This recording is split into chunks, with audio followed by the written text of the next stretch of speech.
Hello everybody, this is the Retro Bear with another introduction for you for the latest episode of the tNb Gaming Podcast, and we welcome you all wherever you are, whatever you may be doing, wherever you are in the world. Thanks very much for tuning in, whether it's in the live chat right now on YouTube, or whether you're watching this later on in the week or listening to it later on in the week, whichever way you like to do it. It's good to have you with us once again for, I think this is episode 36. I really should write these down before I start doing these. And as usual, we got the tNb boys from the tNb boys here to talk about games we've been playing since we last had the podcast, and also topic of the week this week. Most people know what that is because it's in the title card, but I won't draw too much on it.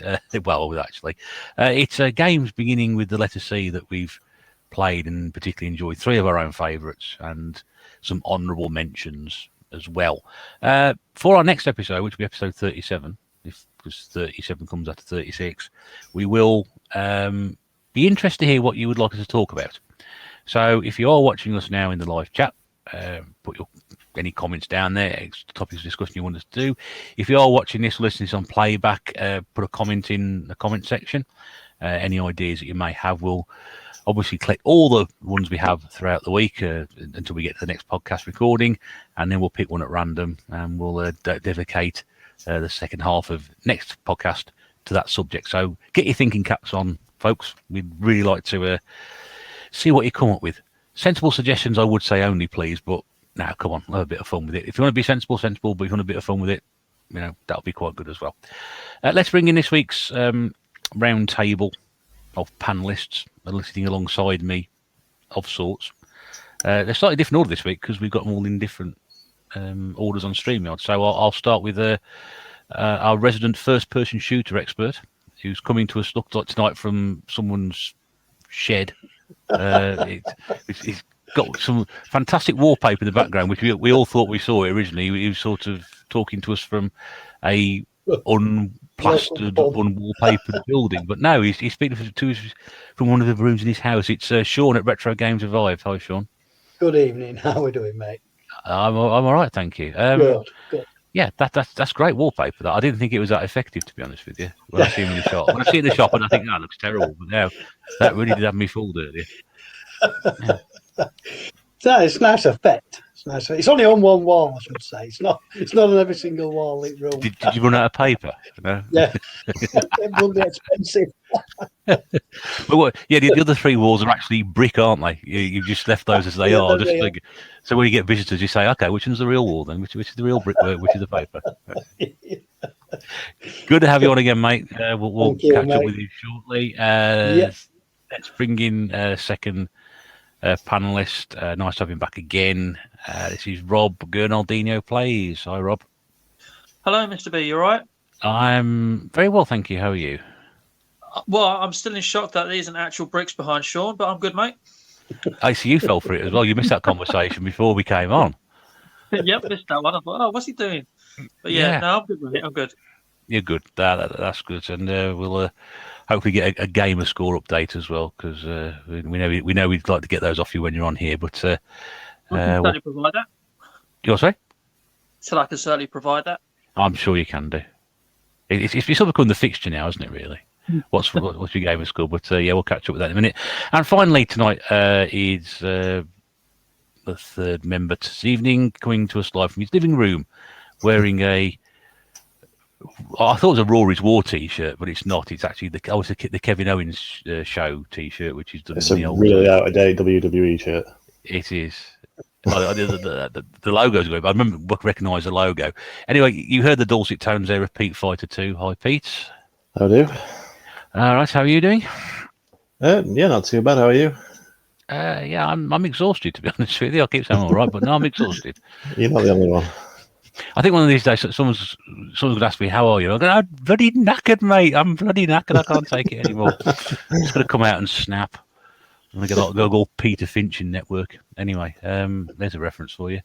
There's a reference that's completely gone over my head. Yeah, there you go. Yeah. Look it up on the just to go onto the internet, type in Peter Finch Network, and you'll see what I'm talking about. That's gonna be me in about 6 weeks' time, I think, with the amount of stuff I've got going on at the moment. Anyway, for those of you who know what we do usually, please bear a thought for those of you who haven't heard this before, in which case you're wondering what it's all about. And yes, so what we do, we start the podcast off. We talk about what games we've been playing since the last podcast. Obviously, the panel rotates, but I think this was the last panel anyway, wasn't it? So let's start with Sean and see what he's been spending his time playing. As if we could guess, but I'm pretty sure that you might want to surprise us every now and again. I can't surprise you this week. I've hardly been playing up, to be honest. I've only got two games I can speak of. The first one, as you guessed, is COD Warzone, and still on with that. Still on with Battle Royale. Are you getting any further with it though? I'm nearly at 50 wins on Battle Royale.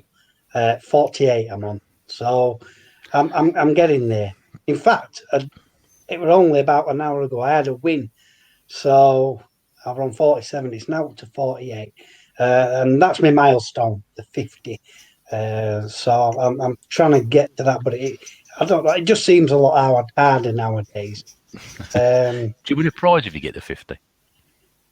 No, no, mate.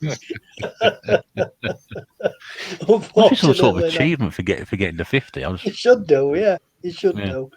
A nice little plaque from Activision or something. Or something you can print out and stick behind you. Yeah. Well, we've got season 5 coming up in about 10 days' time. So, as you can imagine, every season or mid-season, we all get a little bit excited, and you know, there's going to be new things added in and what have you. Maybe parts of the map might change, blah, blah, blah. But yeah, we're looking forward to that. Like I said, about 10 days. I'm not making light of this, but that just sounds sort of like, you know, it's just season 5. Or they might change some areas on the map. I've never really understood how like seasons work in games like that. So. Yeah. Is that what it is? And they just change bits? Winter, spring, autumn. When you hear like season 5, you think like a TV show, don't you? Yeah. This is the jumping the shark season. Yeah, they sort of like introduce ray guns or I don't know, bubble guns or something. Just everyone goes, is it a way just to distinguish DLC packs? Yeah, that's it. Basically, yeah. It's a marketing. There'll be no loadout, packs of guns and whatever, and skins and characters, all kinds of new stuff. But you have to buy them, obviously. But all the roofs are made of wood this time, as opposed to slate. Yeah. The chimneys are on the other side of the breast. But yeah, that's what's happening with Warzone at the minute. The other game that, if you may remember, I mentioned it in the last podcast. It's a game called Enigmatis 2. It's a point and click adventure. It's from the PlayStation Now that I've been using, and I think I've got it off the PS4 catalogue. And I completed it. I actually completed it. I mean, it went really hard. Yeah, that's the first game I've completed for a long time. Basically, we got a little bit of a cutscene at the end explaining why things were happening, why certain things had gone off. Too much to really give you the story. I think I gave you the story last time anyway. But you do actually get another story for completing it. You now get to see it through the eyes of one of the park employees. It's like a wooded park, and she kind of hypnotized. She was quite a dark character, but now you get to see why she becomes like that. And I haven't actually played it yet, but yeah, it's nice to get that. To be honest, it could have just finished and that was it. But yeah, it's opened up another part of the game, if you like. So yeah, it is, and I must get around to playing it at some point. Be nice to see it from her perspective. So, but that's it. That's it for me, guys, this week. They're the two games I've been playing. Fairly quiet then.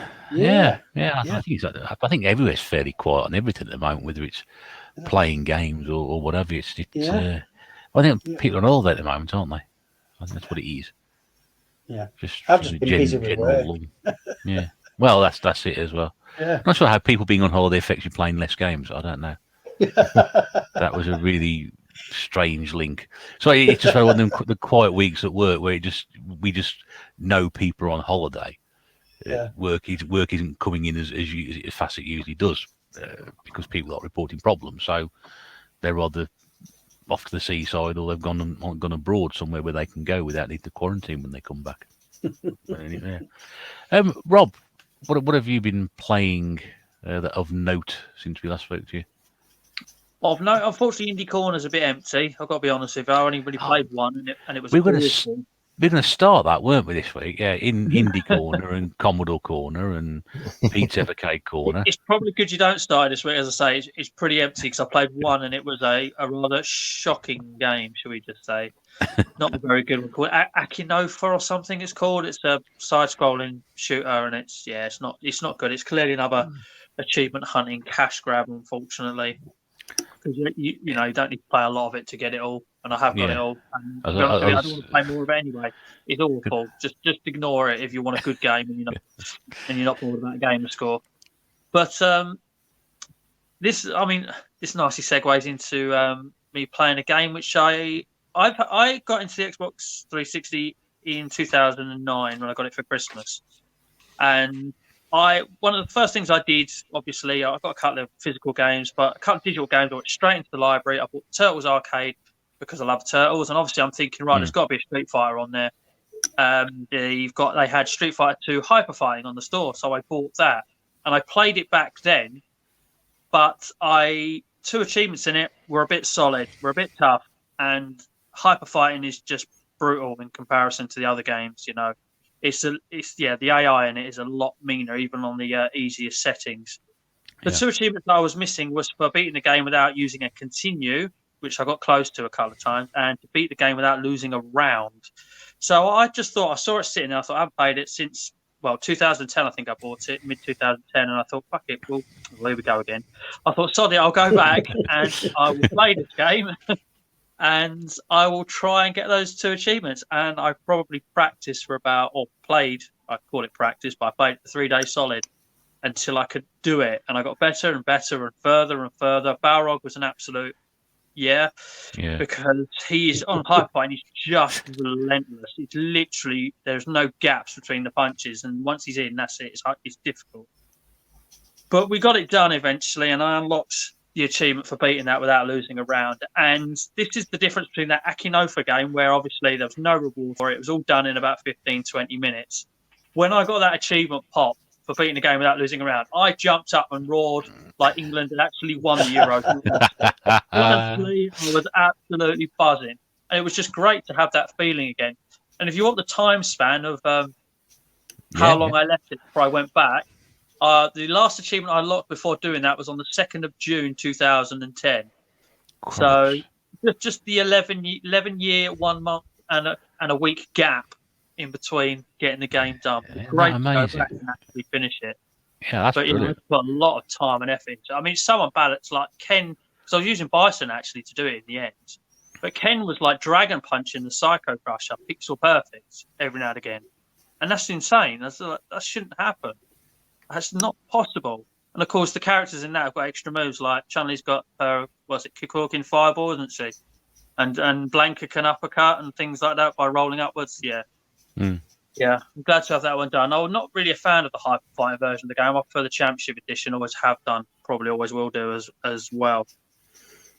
But apart from getting that done, I did play the Midway Arcade Origins, which was games with gold. And that's 31 different games on there. So technically, I have played a lot this month, even though it's all on one disc. A lot of old classics on there: Smash TV, the Jousts, all that sort of stuff. Yeah. But the last one I want to talk about is the one I put a lot of time into, which is why I haven't got a massive long list. Is another 360 game, shock, and it's called Race Pro, and it is a simulation racing game, pretty much. Oh, yeah. It's not bad, and it does the job extremely well. But unfortunately, I've done some maths. The career mode has 29 sort of little mini championships, each with 3 races in it. So that's 87 races. The laps are, the first few ones are only 5 laps, and then as you get further in, there's 6, and right at the very end, the last, I don't know, 15 or so, 7 laps, and it just goes on forever. And the trouble is, it's only got about 9 tracks. They're real tracks, you know, but they're very bland to look at. The colour palette isn't great as well, but it's very realistic. And the only thing that changes about it is because it's called Race Pro. You're racing different car after different car after different car. Like every championship is a different car. And that's the only variation about it. But the trouble is, it's just too long. Yeah. Too long, it doesn't really grab you. It sounds, you know, I'd be interested in playing something like that. But as you said, it sounds as if it's very drawn out. If you're into racing simulation, it is bang on. It is a really good, handles well and everything about it. But it just goes on very long. I mean, there's actually another mode with championships outside the career as well. And it's just mixing it up and really changing it around and making you do the same thing. But it handles superbly, and it does look good, but it just looks bland at the same time. I mean, I think it's only £2 to CX, so if you want to try it and you only play it for an hour or so, then you ain't going to lose a great deal of money. If you're in racing simulation, it might be your thing, and you might get excited about playing it for that long. Yeah, I would certainly give it a go. I mean, whether it's the sort of thing that grabs me or not, I don't know. I'm not saying it's done a bad job selling it there, but it might be that sort of game which I think, you know, after a while I'm going to get a bit tedious, a bit dull, repetitive, lack of variety. If you're not into it, it won't grab you for long. But if you are into it, you've got 40 hours worth of gameplay there probably to get it finished. Which for £2's a bit of a bargain, isn't it? Really? Yep. I'm not going to do the maths of how much around that is. In pence. It's favourable. Let's call it favourable, shall we? And you know, it's worth a purchase. What was that game called again? It's called Race Pro, and I actually forgot to mention, by the way, you have to do a tryout before each one as well, which is 1 lap in it with a certain time you have to beat, because you have to then buy the contract for the 3 races. You win the tryout, it costs it significantly less, but you can purchase it without the tryout because you accumulate credits as well. That's interesting. Yeah, that's another thing that makes it long. But that's me done, mate. That is me done. That's you done. And gamer score update? Gamer score update. I'm prepared and on the screen. Can't you tell by the way I'm talking to make it last too long until I get there? 792,040. So I think that's nice. Not a great rise from last time I spoke to you, because obviously there was a long gap, but at the same time I haven't been smashing out a record-breaking month. But there's a little bit there, and 800,000 ain't far away. Might be done next month. I'm trying to remember what you were on last time, because you've gone past 750. I can't remember. You said 77 something or other. So I think it was 7.8 at the beginning. I think it was 7.8. Okay, well, I think 800,000 is in touching distance. Might be done. Might be done by the end of August. I think there's a very good chance it will be done by then. I'm playing 360 stuff. That's why I say might. If I was smashing out the indie games, then it probably easily would be done. But I am trying to get the 360 backlog really dented into. So that's why it might not be, just because of that reason. Have you much of a backlog? Well, I've got 750 games, so yeah. Yeah. without working out the finer point of exactly how many, yes, there's quite a lot. We'll go with that, at best. Well, that's good, mate. Thank you for providing us with that, and we look forward to your next indie corner, wherever that may be, depending on you picking you up. I'll try and squeeze one in at least. Yeah, that's it. That's it. Spaghetti 2 is out, and I haven't bought it yet. I'll listen back to that one about we talked about the one that's with the Hoover. Bread. Oh, yeah. Yeah. Listen to that back again. I thought that still sounds brilliant. That really does. Ready Spaghetti 2.0 is out, and I'm gonna have to get that one. So you might hear about that next time. Right, thank you very much, mate. Appreciate that as always. Let's move to the 4th corner then, because it is technically a corner because we were all in sort of squares on the screen. So bottom right, if you're playing along at home, is Pete. So what have you been playing, my friend? Well, personally, right now I'm having an existential crisis because I've just realised that I'm the youngest member of the group, and I've just asked the oldest member of the group to explain Call of Duty Warzone to me.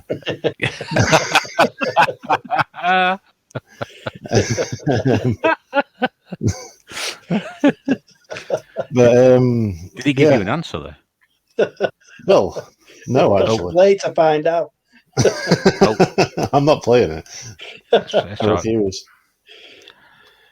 Hello? You alright, Russ? Yeah, it's all right. It's glitching again. It's all right. I don't know what this is with but about every sort of like 17, 18, 20 minutes into it, it just starts to glitch a little bit. So I lost you there.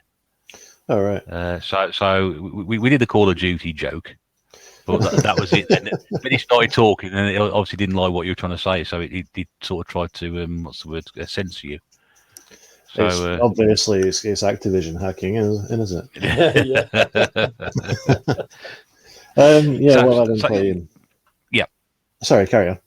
No, I was going to say. So, what have you been playing? Yeah, I might do a sneaky edit. I might do a sneaky edit on this. I don't know. I doubt it.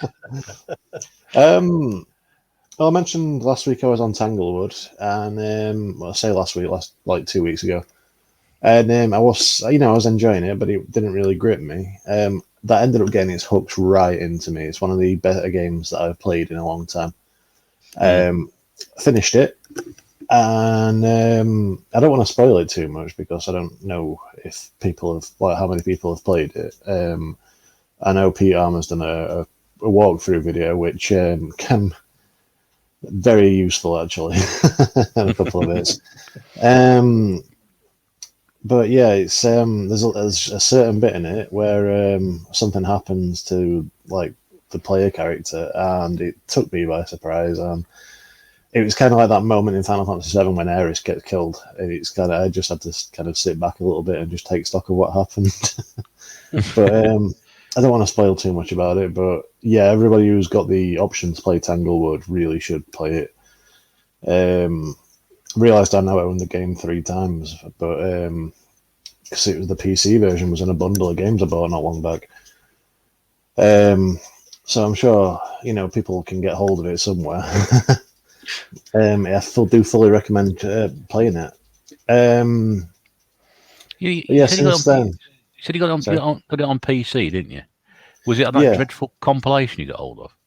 Yeah, the real I could have my own indie corner actually, but I'm not going to because these are really indie games. Some of these, like there's one called Four-Legged Hero, where you play as a dog delivering COVID vaccines, and it's just an endless runner, and it looks awful and it plays awful. But yeah, try to give you the injection at the same time. It was in the Black Lives Matter bundle that I got from itch.io, where it was like 1,700 games, applications, ebooks, and everything like that for like $5 even, so not even a $5.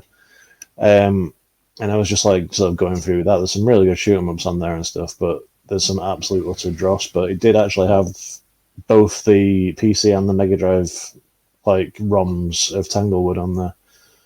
So amazing, isn't it? Tucked away and all that stuff was that game. Yeah, there's a couple of NES games in there as well, like modern ones like Wampus DX and Micro Mages. I think I've not tried either of those, but I always like to try. I like sort of new games for old systems. It's something that always piques my interest. But yeah, there's nothing really worth talking about in there. I've moved on the Evercade from Tanglewood. Played 5 minutes of a couple of games. Like Iron Commando, I believe it's called. I don't know, I might be wrong there. It's a scrolling fighting game like Streets of Rage kind of thing, but insanely difficult. And not only that, but the developers have I can't remember who developed it because it's on one of the Pico Interactive ones, so it's obviously one that's been cancelled or not come out over here, and then Pico have picked it up and released it later on. But it's really good, but it's cheap as hell in the way that the enemies can just hit you. Like mid-combo, the enemies will just poke through and hit you. And also the fact that the developers decided to troll the player base by making the difficulty settings. They made it so hard is easy and easy is hard.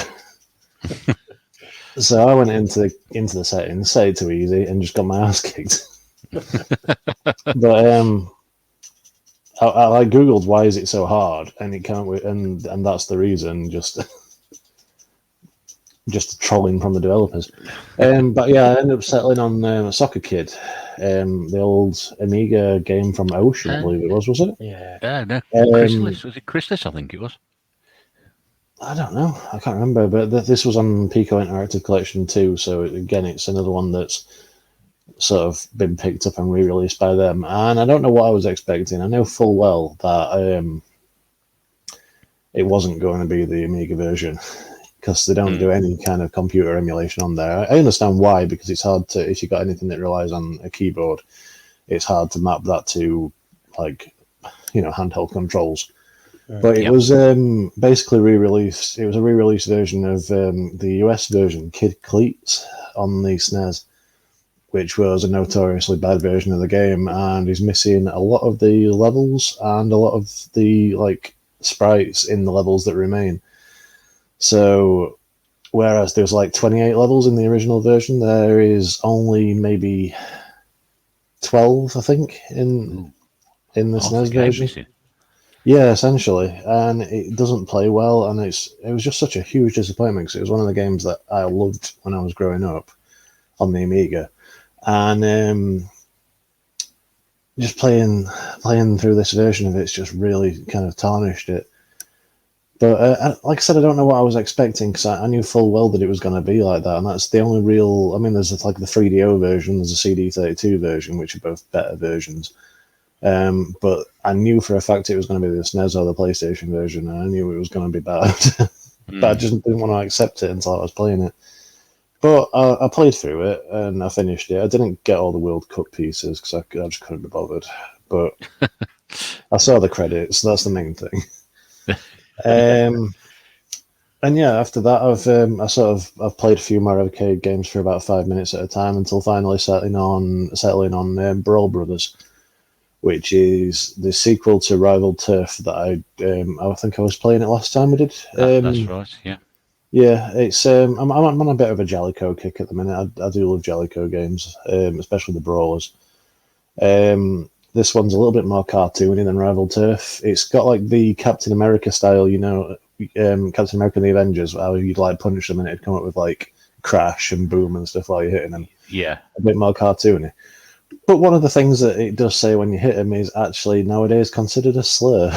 So I'm surprised they didn't get rid of that. It's a word that's not nice to people with learning difficulties. I'm not going to repeat it, but I'm surprised that slipped through. I'm surprised they didn't get rid of that. But it's still a fun, interesting game. It's still a good brawler, and if you do a certain button combination, you can sort of unlock the Japanese version of the game, which wasn't. It was a lot more user friendly. I think for some reason the American and like European versions, they've like intentionally made it super hard for some reason, where it's a lot more balanced in the Japanese version. So technically, I'm playing. I think it's Rushing Beat Ran, but to Western audiences, it's Brawl Brothers. I'm really enjoying that. That's the end of Pete's Arcade Corner. Hey. Outside of that, I'm still playing Watch Dogs 2. I'm kind of getting more into it again now. It's still a bit too Generation Z for me, but I'm just getting old, I think. Comes to us all, Pete. Yeah, but I'm also kind of seeing like the fact that it's a few years old now, and I think like internet humor and like the attitude towards like stuff like the hacker scene's completely changed now, because it's not even like they're doing it knowingly. On one of the levels early on, you've got to you've got to steal a car from a film that's sort of, like when you get films like Hackers and Lawnmower Man and stuff like that, like the I'm going in thing off your t-shirt. It's like it makes like they're all making fun of films like that, and you steal like this car, which is essentially Kit from Knight Rider. But then they call their own base the Hacker Space, and I don't know. It's not even ironic. It's just that's what they call it, and to me, that's like exactly what they were making fun of earlier in the game. But I don't know. It's an enjoyable game, but it's not as good as I remember it. But and not to mention the fact that all the characters are absolute arseholes. But yeah, I'm still playing through that. I intend to finish it, and I've also been playing through a Castlevania Aria of Sorrow. Is it on the Game Boy Advance? I have no idea. Yeah, I think it's Aria of Sorrow. It's the only one on the Game Boy Advance that I'd never actually finished back in the day when they first came out. Fantastic names for Castlevania games, didn't they? Yeah, a lot of them I've noticed have got something to do with music in the name, actually. You got like Harmony of Dissonance, Symphony of the Night, Aria of Sorrow. I don't know if that's a kind of a conscious thing or not, but it just they always seem to have some kind of musical reference in the name. Spice of the Girls. But yeah, Castlevania. It's the only one that I didn't finish back in the day because I don't know. I never clicked with it. It's the one that everyone loves, and it's the only one really that got a straight sequel on the DS, Dawn of Sorrow. But yeah, I've been playing through that on my Retro Freak, just kind of bit by bit on a Monday, and quite enjoying it. And it's still surprisingly like really good looking on a 42-inch screen. So yeah, really enjoyable. And that's about it.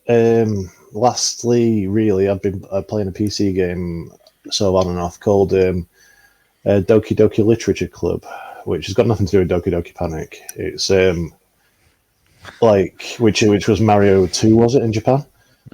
Yeah, right. Yeah, this is like sort of visual novel / Japanese dating sim. But what a strange combination. Yeah, it's like sort of self-referential and sort of twists the dating sim genre on its head. It like sort of parodies it, and then later on, apparently, something's happened that like the whole game goes crazy essentially. And that's, I don't know if you remember in the chat I was posting screenshots of like, do not play this game if you suffer from anxiety and depression and all that kind of thing. Or yes, this game deals with mental illness and things like that. That was from that game, and nothing weird's happened yet. It's just been a straight up Japanese dating sim. So you think nothing weird's happened, but it may well have done. Yeah, the reason I've been playing that is that it's they're bringing out a physical version on the Switch and the PS4, I think, soon. And it exemplifies everything I really don't like about like limited run games and strictly limited and everything, because this game is free on Steam and has been since it came out. It's a pay what you want game, so you can, chuck a couple of quid in, or if you're like me, just don't pay and have it for free. And yet they're still charging like 30 quid for 35 quid for like a physical version of this on a console. And I don't know, it just completely exemplifies what I don't like about that kind of model of releasing games, because I don't know, it's praise on people's need for physical copies, but I don't know. It's up to everybody what they do, really. It's just, if you can, I just want to put it out there that if you want, you can play this game for free.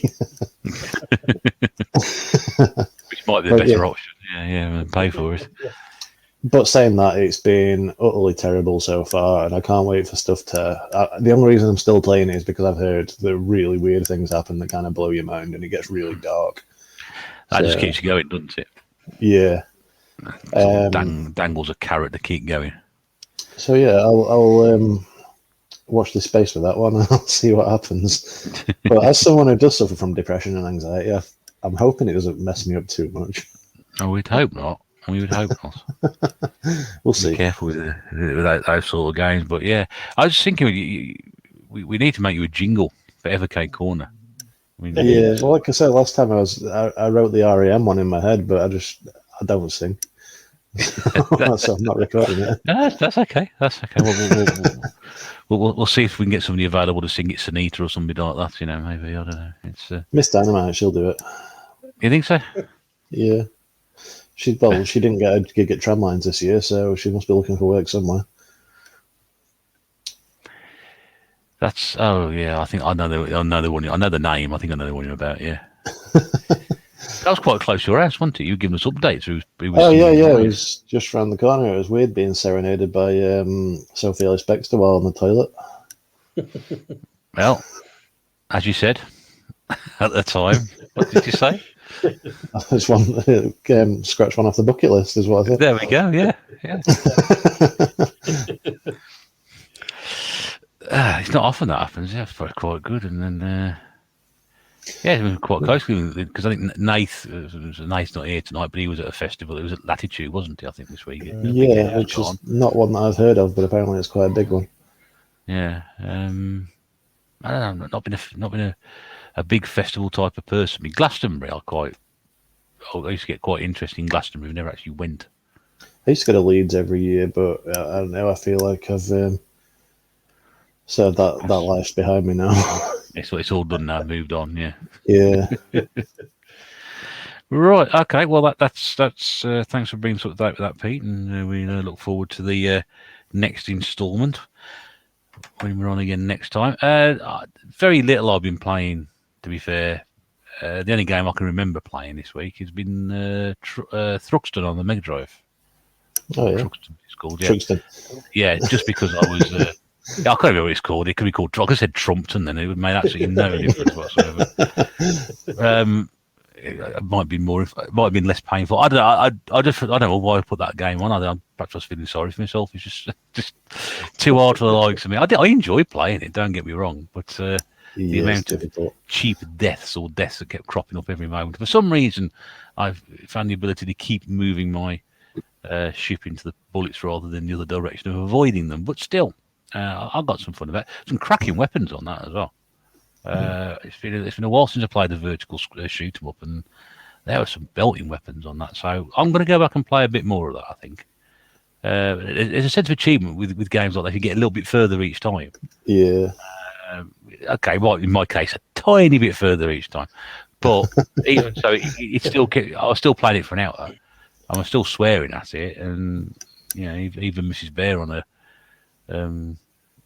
court stairs for something, and sort of stopped by to see what was going on, what all the noise was about, and sort of stood there for 10 minutes watching me, and generally taking the mick. But that was all right. That's all part and parcel of it. Really, it didn't bother me. So I just kept playing on. But yeah, I shall go back and play it again, and who knows, I might even get a bit further with it. So, but that's all I've really had time to play this week, and I think I only did that the other night because I was just a bit. What was I? I just need to sort of take my mind off things. I thought I'd go upstairs and play some games. I started playing that one, and that was only all I played for an hour and a half, I think it was. Yeah, so not a lot in my corner this week. Empty corner this week, I suppose. But yeah, so that's what we've been playing. That's how we kick off the podcast. Now, the second part of the podcast is always we'll call it the topic of the week. We can't think of a better title for it. So, topic of the week. But as we said at the start, if you just joined us during the live chat, or you skip the beginning, because my introduction is usually crap, so most people just skip the beginning on the playback. We're looking for people's suggestions for our next topic of the week on the next podcast in 2 weeks' time, which will be the 15th of August. So right in the middle of the sort of the summer holidays.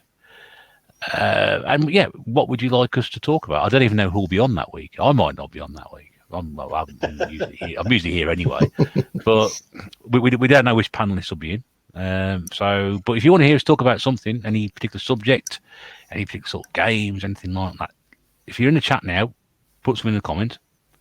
We'll make a note of it. If you aren't watching live and you're going to watch this on playback or listen to it on playback, put us a comment on the video. We'll take everything into consideration. We'll chew it over in the group, and then we'll come up with a topic of the week. And we might keep a few of these handy, and then do another one, maybe the podcast after, or record the podcast or whatever, because otherwise we're going to end up doing 26 straight episodes of the alphabet. To be honest with you, you don't want to listen to that. I mean, it's fascinating at the same time, but you want to be a surprise. You want to hear us talk about something different, don't you? Please, we don't want to talk. We want to talk about something different. We're lazy. Tell us what to talk about. Surprise us.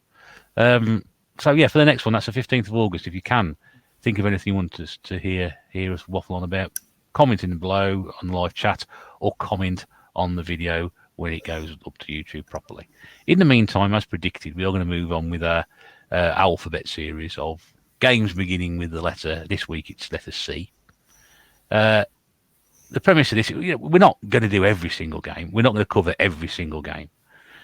We're just going to talk about 3 of our favourites each, and then we're just going to throw out a few more that we've thought of, and if anything comes to light while we're doing that, and then you're free to enjoy the rest of the evening after that. So let's start with Sean, because he's first on the list tonight.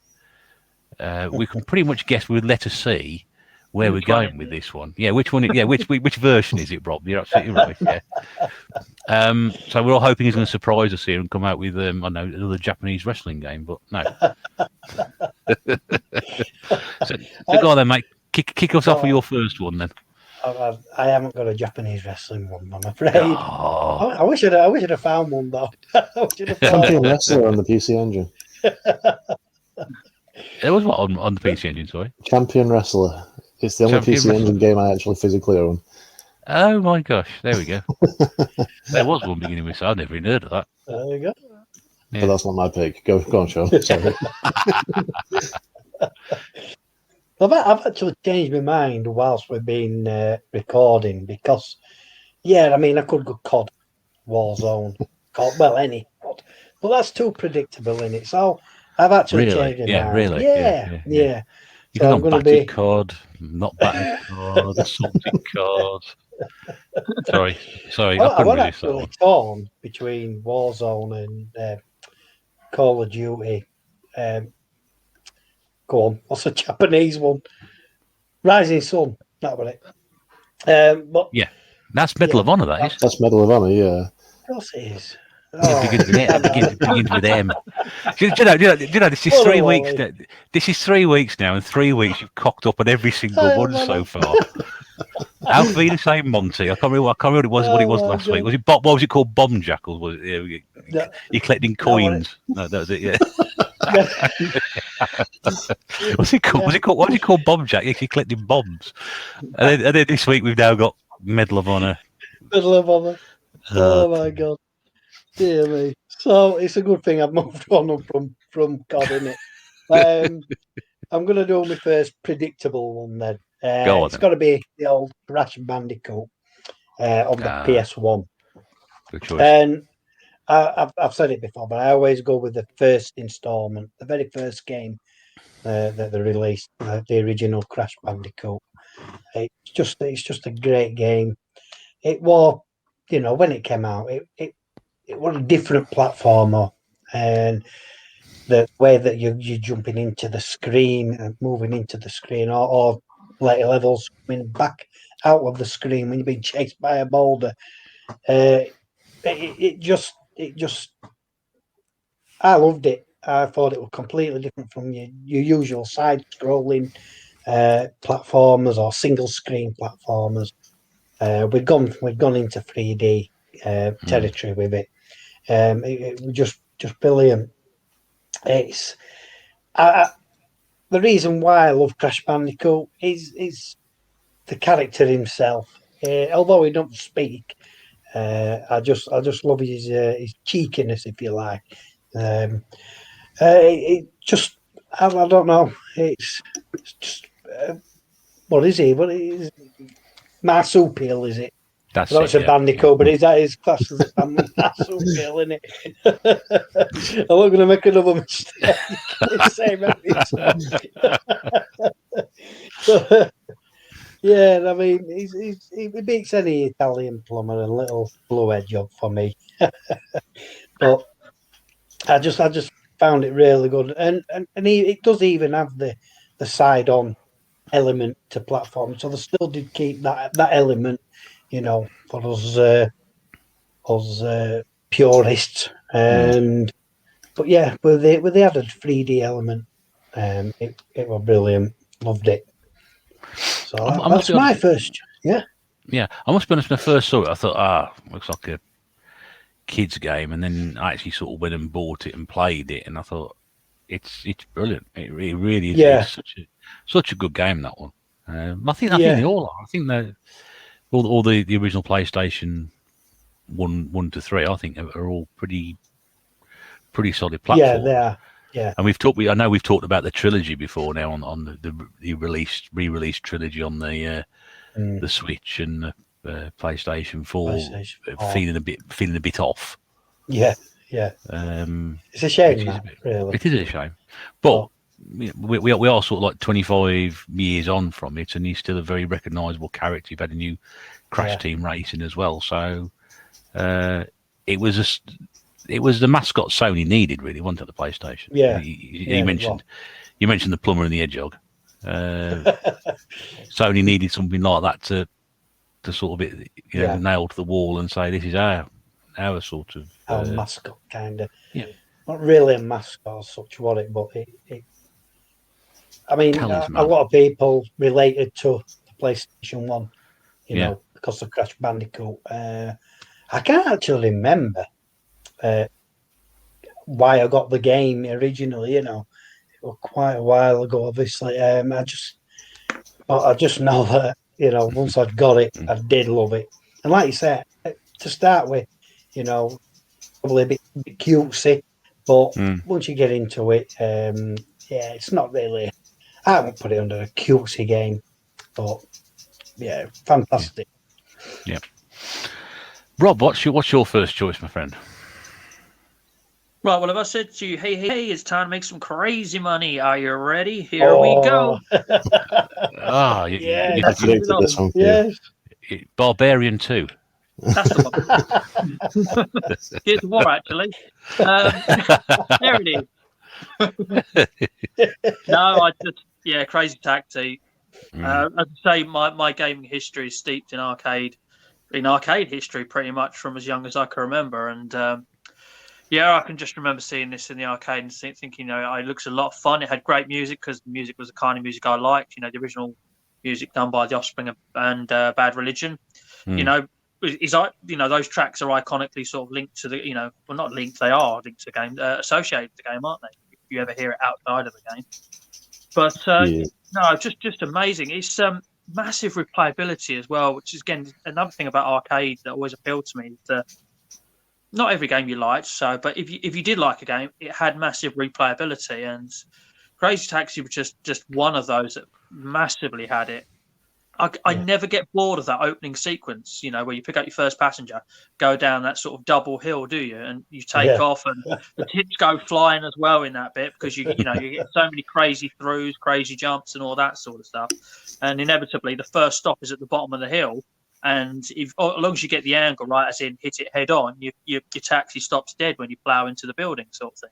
Not a scratch on it, just slide around and go get the next light, and then shoot off and do the next passenger. And brilliant game. And obviously having the knack of getting it into, because once you pick up the passenger, if you actually put it in reverse and then flick it into forwards and press the accelerator at the same time, you get a crazy boost as well. So it's not a slow start. You can really get a rhythm up and really get going. I could never master that, mate. I could never work out how to do Crazy Dash. You know what? Infuriate me. I struggle with it on the 360 to do the crazy boost with the triggers and stuff, but in the arcade I never had a problem. So I must probably not. Well, driving games and joypads are always, it's never going to be as good as the steering wheel, is it? But no, I can never really master it on the 360 to almost, to nearly every time, just to a lot of the time, sort of thing. My experience of Crazy Taxi were on Dreamcast. But I could not master that move. Best port as well. One of the reasons why I bought the Dreamcast, I bought Dreamcast mainly for Virtua Striker 2 because I have an unhealthy addiction to that game. But Crazy Taxi was literally the second game, sort of thing, and it's the best port of it because it has got the original soundtrack. I don't think the 360 arcade version has. I did make it to disc in the Dreamcast collection, and the PS2 port is not that good, to be honest with you. I think it's just it hasn't got the music. Something about it as well doesn't feel right as well. The PS2 port has got the Offspring music. I don't know if it's got the Bad Religion, but I think it's got Pennywise instead of Bad Religion. But I could be wrong. Some of that music in that game, though, it was really formative for me. Like, between that and Tony Hawk, it really sort of formed my my taste in music from like that kind of young age. My first experience though with was on the PS2 version, and it was of playing Crazy Taxi. Was like playing it and thinking, using a shoulder button to accelerate, this is never going to catch on. Well, think of anything else now. Shoulder buttons or trigger buttons. It was always the X button though before that. It's when you actually pick up a game now and it isn't a trigger, and you're like, "What the hell are you doing here? A button to go." so it somehow works on Mario Kart, but it's not acceptable for anything else. I don't play much Mario Kart, so I'm safe. Although it did throw me because I did get the Crash Team Racing, whatever they called it. Is it Nitro Refueled, whatever, on the 360? And that, sorry, on the one, and that does go back to the original button mapping of having, the A button. And I was like, yeah, it dumped me. It absolutely dumped me. So why aren't you going? Oh, right, okay, press A. Yep, I say fine choice, that one. Yeah, good game. It's a lot of fun. This Crazy Taxi, a lot of fun. Yeah, I got that. I'd written that down as my one of my games at some point. Not my choice of 3, but that was on my other honourable mention list. Pete, what have you got for us as your first choice? Well, I only decided I was doing the podcast this week about half an hour before I actually started, so I've not had much time to do any kind of research or anything. I've hastily scribbled 3 games down. Going to get my first one in before Rob says it, because I think he might. And that's Capcom vs. SNK 2. Mark of the Millennium 2001, I think it is, on the PS2. Crossover fighting game, which is one of my favourite types of game ever. I love stuff like Capcom vs. SNK, Marvel vs. Capcom, Mortal Kombat vs. DC, Super Smash Bros., stuff like that. But Capcom vs. SNK 2 probably stands out as my favourite 2D fighter of all time. It's just got such a massive cast of characters. Just feels good to play. I mean, I only have the PS2 version, and I have played the GameCube version, and that did not feel good. But the PS2 version of the game, at least, just feels amazing to play. It just feels so responsive and balanced, and I don't know, I can't really go on for that very long about a 2D fighting game, but I've got such good memories of just sitting and playing this for hours on end. I think I picked it up on a whim because I'd not really had much experience with SNK games up until that point. Wasn't really sure what I was doing. I played Art of Fighting on the Mega Drive, so I sort of gravitated towards Ryo because he's one of the main characters in that.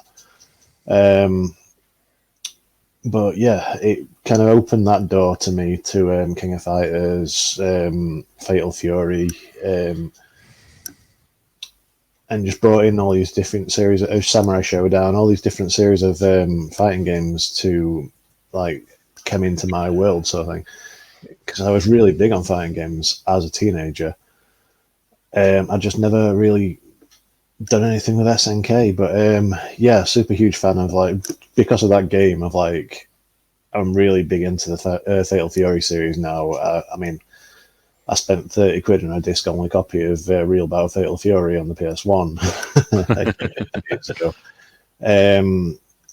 Garou Mark of the Wolves is one of my favourite fighting games ever, and it's all just come basically from just picking up Capcom vs. SNK 2 on a whim for about a $5 years and years and years ago. Absolutely loving it. So that's my first pick. Just for the record, it was my second choice. I've now got to be a bit creative and come up with something else. But yeah, no, mate, you echo a lot of what I've said there. It's I think it's 46 characters or something. Yeah, it's the late 40s. Yeah, it's not quite 50 if I remember rightly. But yeah, no, you got the fighting grooves and all that sort of stuff and. Yeah, because there's different grooves as well, didn't there? Which made it sort of you can either play it so it played like a Capcom game or played like there was 6 different grooves. So depending on which one you picked, it played like a different game. Like the C groove would play like Street Fighter. There was the S groove would play like King of Fighters. N groove would play like Fatal Fury and stuff like that. Yeah. It was just tailor it to how you wanted to play. It's such a complete game. It's really good. They took the first one, added more, and polished it basically, and it's brilliant. Yeah, I picked up the first one on the Dreamcast when I first rebought a Dreamcast, and that's really good too. But the second one just blows it out of the water. It's amazing. Who's your 3-man team then, Rob? You could probably guess. I'm guessing Ryu's in there. Of course, he's the main man. Yeah. Pretty much, right. I pretty much did a Ryu Ken Akuma team. All right, short can style then. Mine was surprisingly enough, since I've not had any experience with SNK. My team that I use mostly is Ryo, and Hoamaru from Samurai Showdown. I used to use Morrigan every now. It's Morrigan's in it, isn't she? I think it was Morrigan. Yeah, I used to yeah. use every now and again as well. She's basically his Ryu anyway. Yep. Same moveset. Mate, if you know what you're good at, you don't change. That's all I'm going to say. It's like if you're Mortal Kombat, you could pick Scorpion, Sub-Zero, and Reptile, couldn't you? It's like, hello, palette swap, thank you, you know? You could pick, if you're playing Mortal Kombat Trilogy, you could pick Scorpion, Smoke, and Reptile and have the same moves for everyone, so... You know when people have a conversation, got no idea what they're talking about. Oh, we thought you'd frozen. Yeah. It would have been the same. I'm not knocking your choices, but obviously I've got no knowledge of this game whatsoever. It's just not my sort of thing. But I can say it's appeared on both your lists, and obviously it's one you both hold in high regard. So I was going to give it to Rob and choose Capcom Fighting Jam instead, but it's a bit. No, I really like it. It's a little bit more sort of niche, but it's not as good. Oh, I hate it. So you should have picked that because I couldn't have said a nice thing about it. Probably the best thing about it is it's got characters from Red Earth, which is a game that I'd never actually been able to play until I got my Pandora's Box, which is another really good fighting game. But yeah, anyway, Capcom vs SNK 2 is my first pick. there we go. Right. What is that? Not me for once. Well, I can hear it. That bit boy makes it outside. Oh, was it? Oh, right. Okay. It's no TARDIS turning up. Yeah.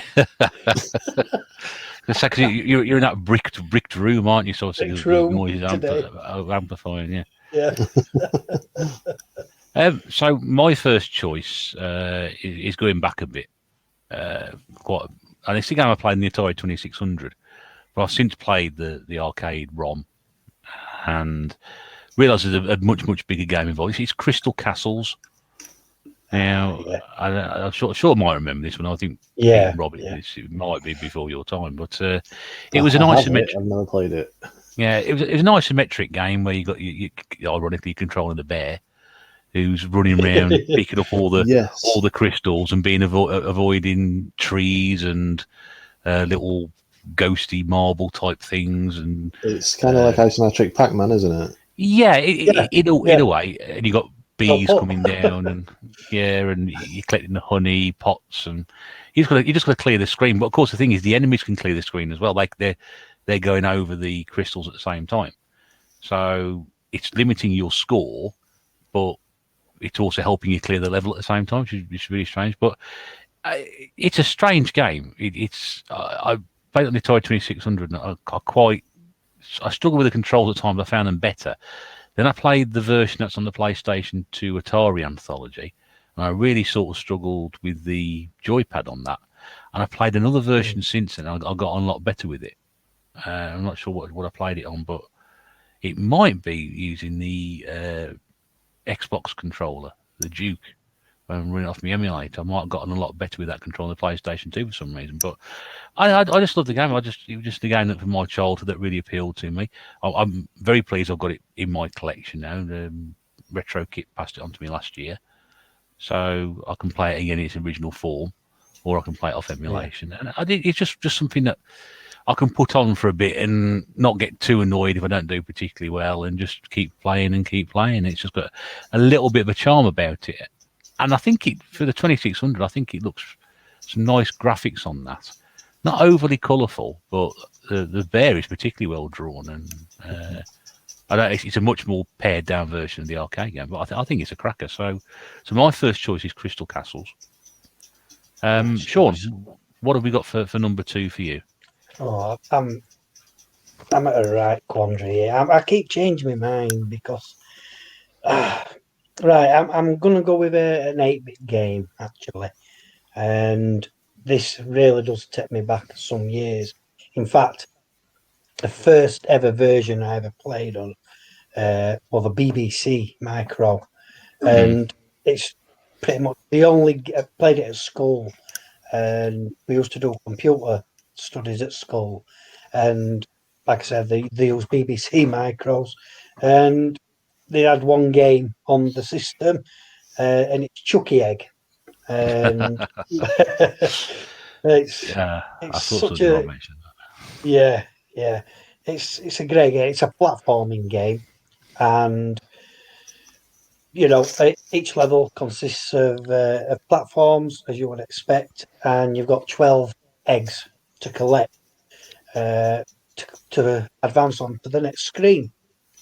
You've got various enemies from ends and other farmers patrolling the platforms, just patrolling the screens.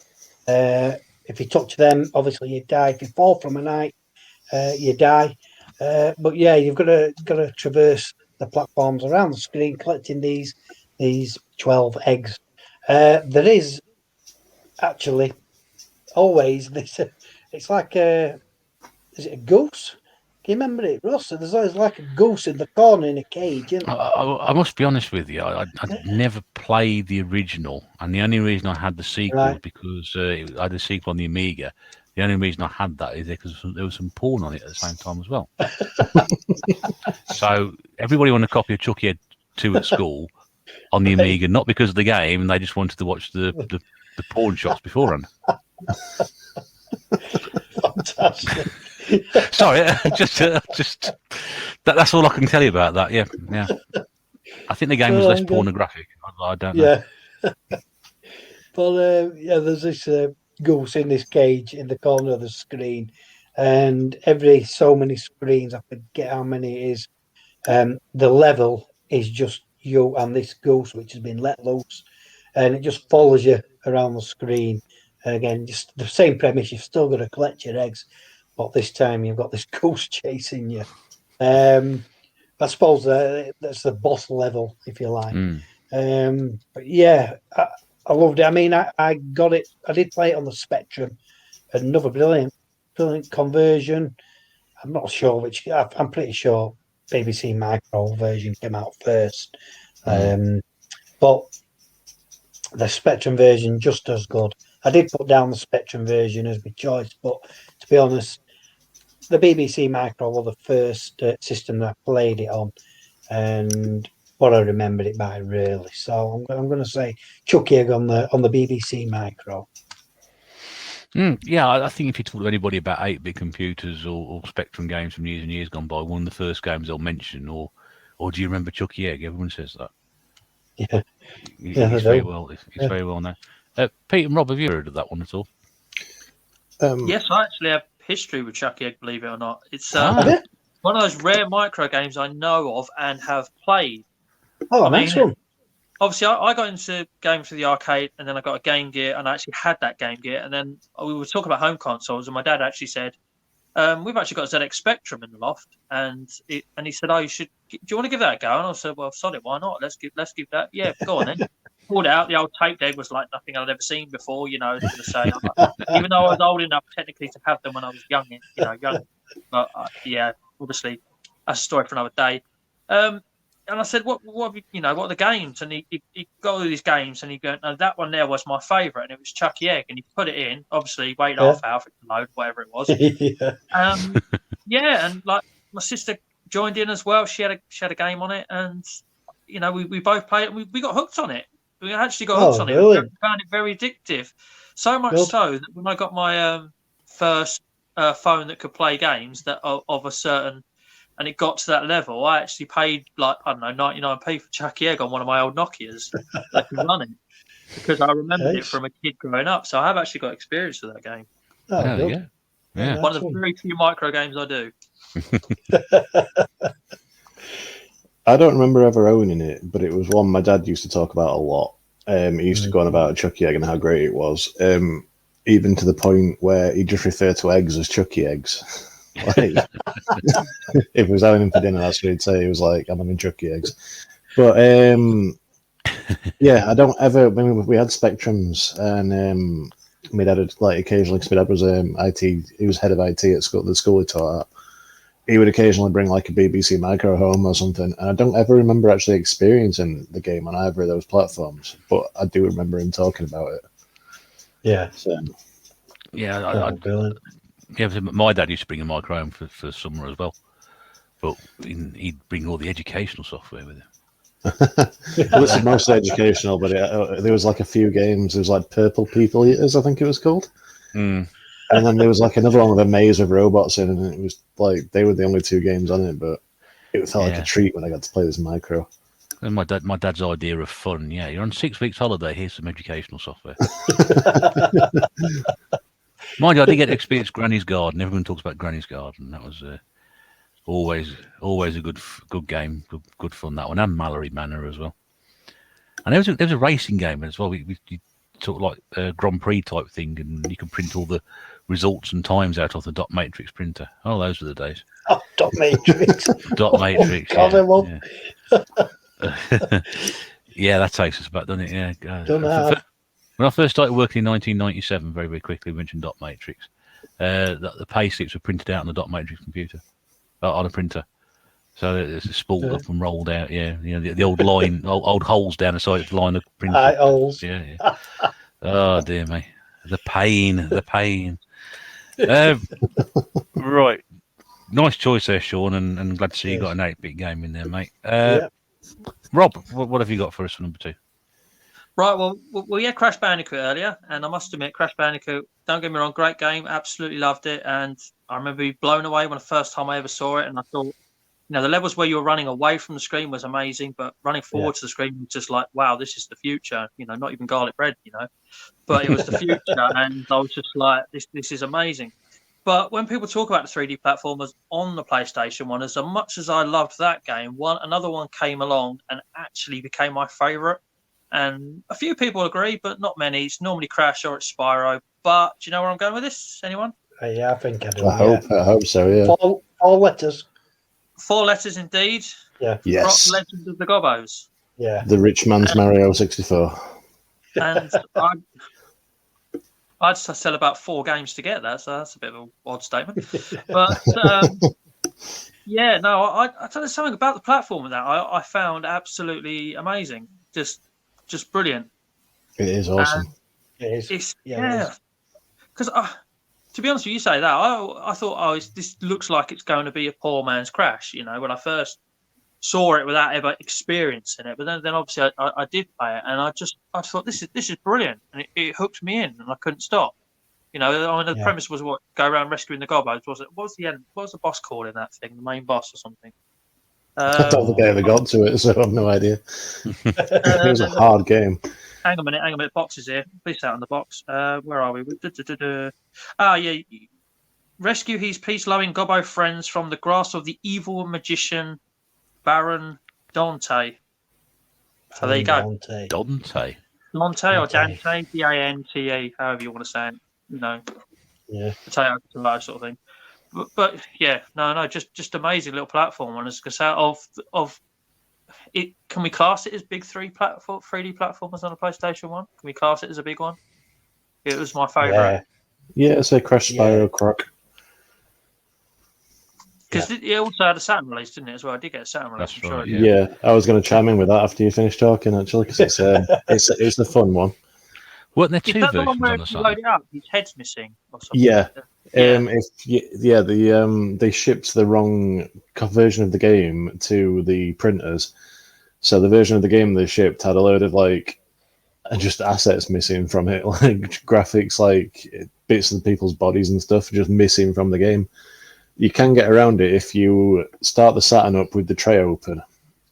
Wait till it gets to the main screen, then put the disc in, close the tray, and play it that way. It works fine.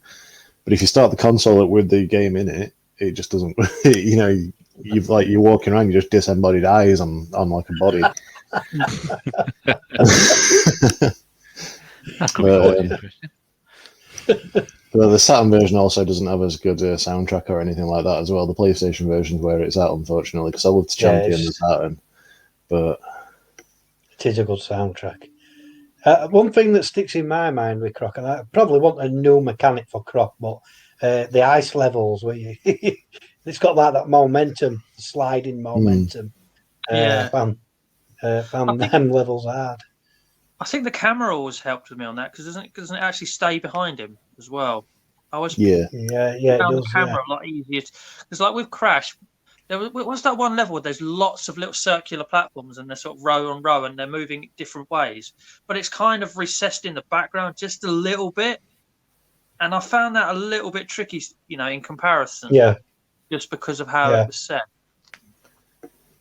But yeah, I don't know. I just found Croc a little. I hate to say this, but a little bit more polished with its controls as well. It was quite a bit later on, though, wasn't it, compared to Crash? Yeah, it did have that to its advantage as well. Obviously, yeah. But Crash was like pre-Mario 64, whereas Croc was post-Mario 64. So, I mean, everyone... I don't rate the game Mario 64, but a lot of people class that as like the quintessential like 3D platformer. So I suppose it had a lot to learn from that. But I also found it's a really good way to annoy people, like to annoy Nintendo fanboys especially, is if you say that Mario 64 is a poor man's Croc. It really drives them wild.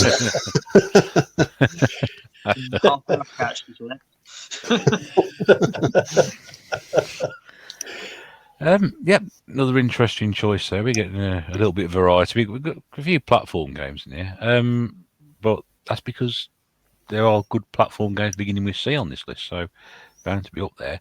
What have you got for your second choice, Pete? Well, it was very nearly Croc, actually. He's got his own back. One each. Yeah. I'll go with Castlevania, but it's not the one I mentioned earlier, because I could basically choose any Castlevania, like circa sort of 1996, and they're all amazing. But the one I've gone for is Castlevania Lords of Shadow, which was the remake, not the remake, sorry, the reboot that they did on the PS3 and 360. That's an interesting choice. Yeah, it's sort of like, I mean, it's recognisably Castlevania, but it's done to like, more of like a modern standard. It's like it sort of draws from like God of War, Dante's Inferno, that kind of thing. I think it came out around the same time as Darksiders, and the two games sort of complemented each other really well. It's one of the most beautiful games I've seen of that generation. I remember the 360 version, I think, came on 2 discs, and it's because they never use the same texture twice in the game. Everything that you see is unique in that game, and it's just the level of detail that went into it. But not only that, it's like you've got the voice cast. You've got I think it's Robert Carlyle did the main character. I always get him and Robbie Coltrane mixed up.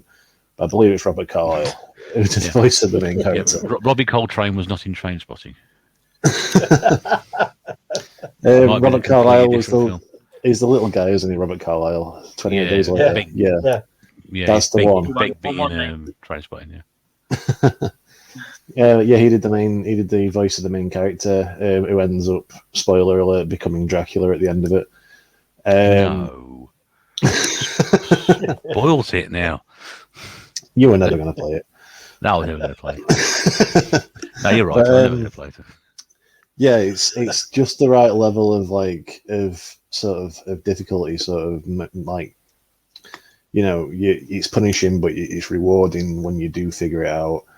And I don't know, just the atmosphere, the fact that I love vampire fiction anyway, despite the efforts of Twilight to ruin that for me. And yeah, it just ticked every box for me. It's like I'd had a hole left in my heart, really, for Legacy of Kain, which I think, did I mention that last? Yeah, I did mention that last time. I'm getting confused because I've talked about Legacy of Kain a lot lately on different mediums. But yeah, I had a sort of a hole left in my life from Legacy of Kain, and Castlevania Lords of Shadow looked like it was going to fill that for me. And they brought out sort of like a little like prequel game on the 3DS called Mirror of Fate, which then came out on the 360 as well, which was also awesome. It was like an old style sort of side-scrolling Castlevania game, but still felt like the new series as well as the old ones. But then they actually released a proper sequel, which was awful, and it just kind of rained on my parade a little bit. But that first game, I'd recommend it to everyone. It's absolutely beautiful. It's hard but rewarding. Looks beautiful. Plays a dream. Sounds amazing. I can't fault it. It's a classic. Yeah, it's not a game I've played. Rob, it'll be on the 360. Have you got that one, or? I've got Lord of the Shadows on the 360, not the second one. But I would say I've got nothing against Castlevania. Just the style of game is not my game, so it's not so much. Yeah, I get that. I was going to say I don't hate it. I don't think it's crap or anything like that. It's just not my style of game, so I don't play it. Oh yeah, I totally get that. Sean? I've never played the series, any of them whatsoever. Really? Yeah, really. I just Wow. never had a chance, really. Oh, I was asking any reason for it, but No, just never really had a chance. It's not something I've really got into. So, and it's crazy because I hear people raving on about it, you know, and saying how good it is. Maybe I should. Maybe I should give it a go. well, you've got to play it. It's not like I look at it and think, no, it looks crap at all. Don't get me wrong, it does look a good game, but it's just one I've never actually played, never got round to it. So, yeah. Interesting. I think we needed Eddie here, didn't we, really? He'd have had loads to say on it. Yeah. They would. We could have all gone off and made a cup of tea if we started talking about Castlevania. I think with me, it's like from like sort of 97 onwards, that's when I sort of really love Castlevania. I think Eddie likes 97 sort of prior to that. So he likes the older ones. But I mean, they're all good. I mean, they've got to be good. They named the genre of game after him, so they've got to be good. That's right, yeah. Yeah. Right, so to confuse it with another one, though. Oh, yeah. And strange enough, actually, I've got to be honest with you, I literally hate that word. Metroidvania. Yeah, I hate it. Yeah, what I really hate is when what was it called now? It's not Castlevania, Bloodstained. Sorry, yeah, Bloodstained, which was essentially Castlevania, made by the guy who created Castlevania, but it wasn't a Konami game, so they couldn't call it Castlevania. But they referred to that style of game on that because the guy's name was Iga something. They referred to it as Igavania because they weren't allowed to say Metroid, and that really made me angry. I don't know why. He won. Right, so to complete the second round, my second choice, unsurprisingly, is a Championship Manager game, but I've gone with 93-94 because that was the first one I played, and I still think it's one of the best. It was just completely in depth and mind blowing at the time, and I think anybody who's played this series of games for a considerable period of time will understand when you develop that connection with the team you're managing. It becomes very, very personal, and you just get so attached to it. How can some people play things like The Sims, or even going back to the Tagamotchi, you get attached to the electronic side of it, and what's being played out in front of you feels very real. And I've had many, many happy moments playing the Championship Manager games, but that for me was the definitive one because it was the first one I played, but also as well they brought out a data disc for it as well, which updated all the transfers for that had taken place since the game had been released. So obviously that freshened things up. You couldn't edit the names; you'd be there forever doing it. It was just so much, and it was so detailed as well. So much detail went into it. It was astonishing, and that was on the Amiga. That was. I mean, if you're playing the Football Manager games now, they're vastly huge in terms of what you can do with that. There's more involved with running the club. All you're doing with this one here, quite simply, is not spending all your transfer money and making sure the club ain't going under.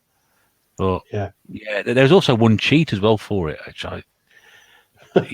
You typed in your name as a manager as if you picked manager Tranmere, and you've typed in a certain manager's name or a name for a manager, you're immediately given £35 million to spend. And and that was always good fun, because occasionally you could sort of convince the likes of Vinnie Jones to drop. It's how far back we go in here. Vinnie Jones to drop out of the playing in the Premier League for Wimbledon and come and play in the first division for Tranmere. And you'd always keep your eye on players that would have poor morale and requested transfers, because it was much easier to get them to move rather than just trying to buy everybody. So there's some great stuff in there. I think there's also a formation as well, where if you stuck everybody up front, I think if you went 2-3-5, 2 at the back, 3 in midfield, and 5 up front, you just absolutely annihilate everybody. But you had to play in a certain style as well, and have players in the right places with a certain ability and attribute, and you just annihilate everybody. It took a while to work out what it was, but once you did it, it was just like you'd win every game, sort of 6-7-0. It was brilliant. It really was. But yeah, it's so much fun playing that. Right, so last round then. Last round. Sean, kick us off. Oh, decisions. I was going to go with what we mentioned earlier, Colin McRae rally, but do you know what? You've gone with Medal of Honor. Yeah?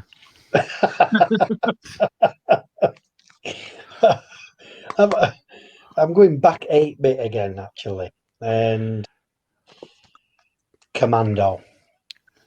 I had that down originally. Did you have it down? Yeah. And then I moved it out of my top 3.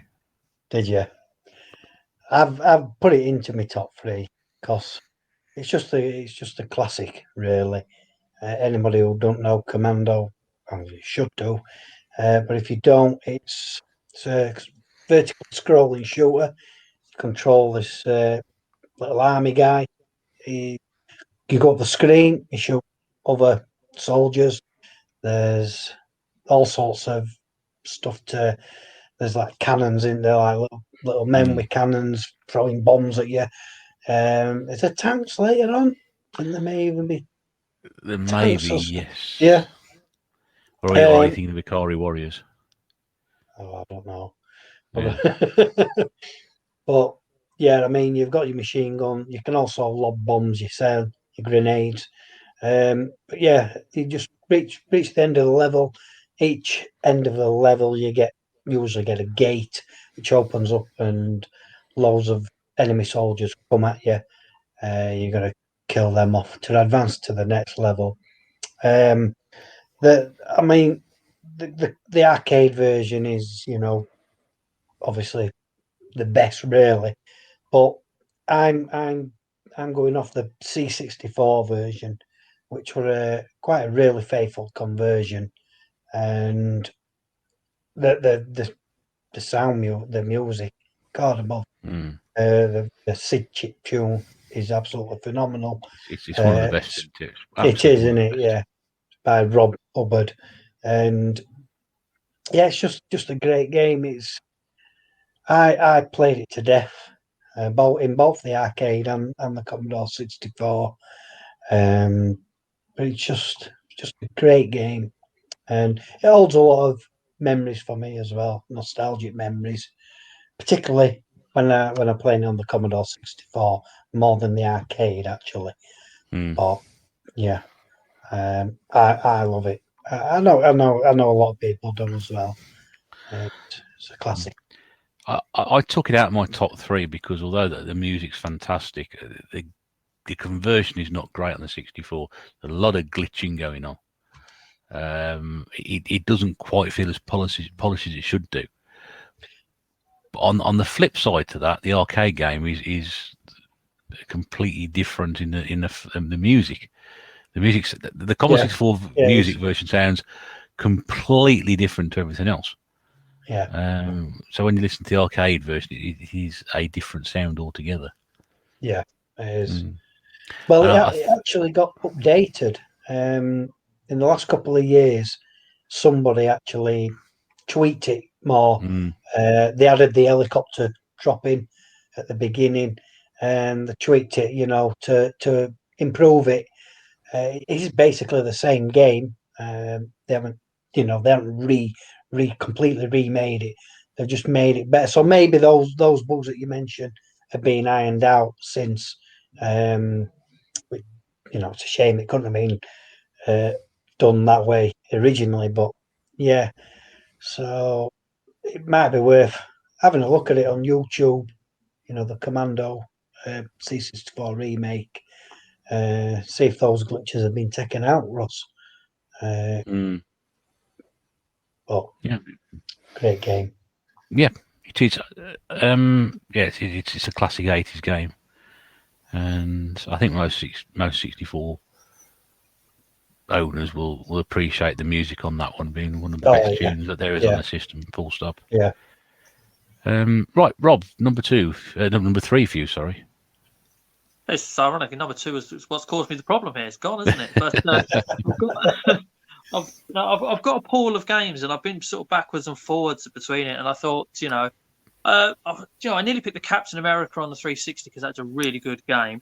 And I thought about asking to cheat and asking, can I have the Capcom beat 'em up bundle? But that's 7 games in one, and that is cheating, really. Although it has got Captain Commando on it, but I'm not going to pick that either.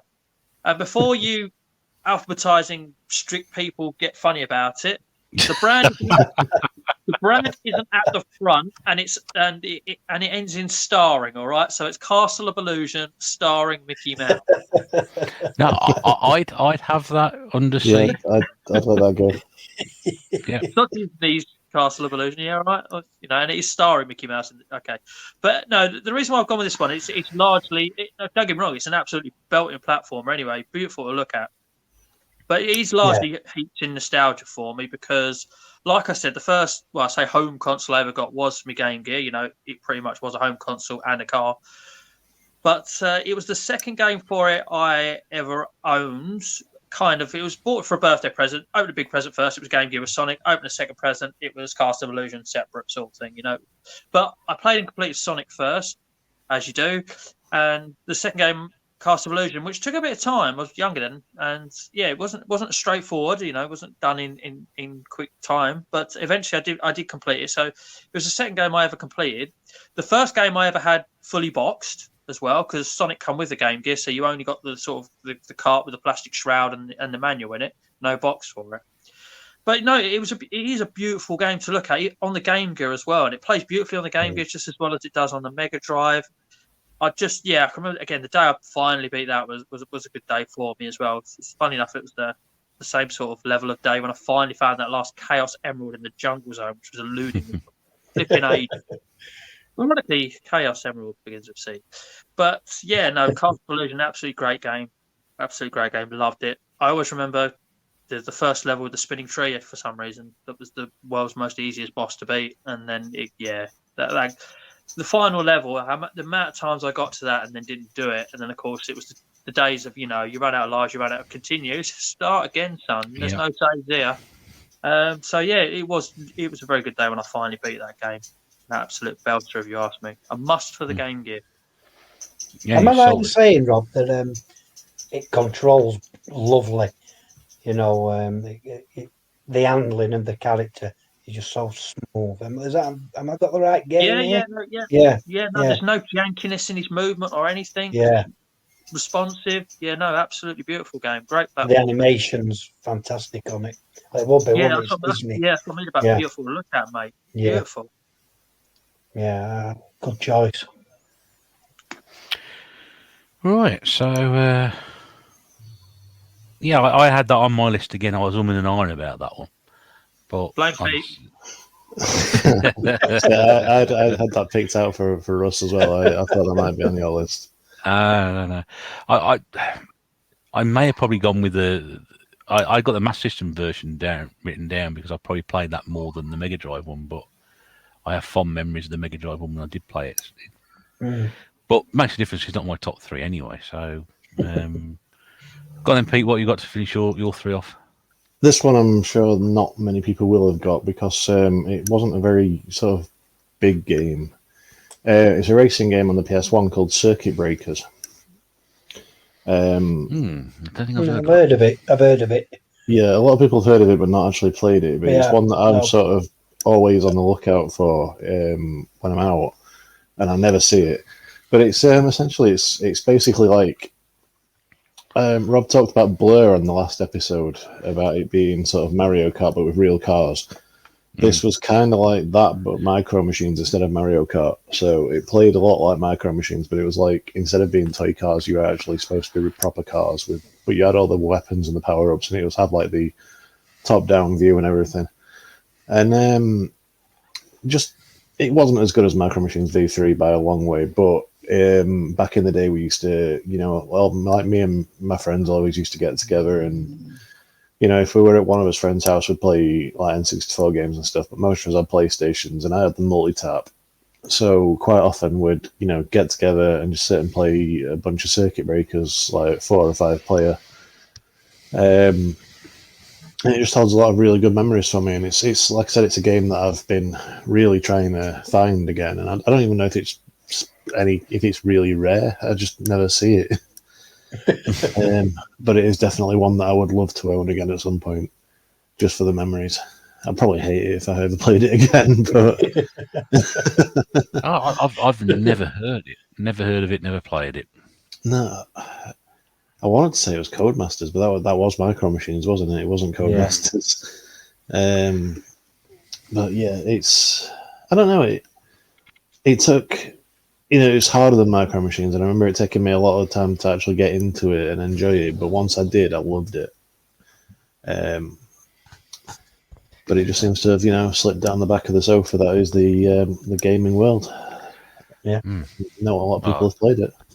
I hope it doesn't go too far down the back of the sofa, because that case will not be repairable. In a PlayStation 1, we know about those. Who needs the cases?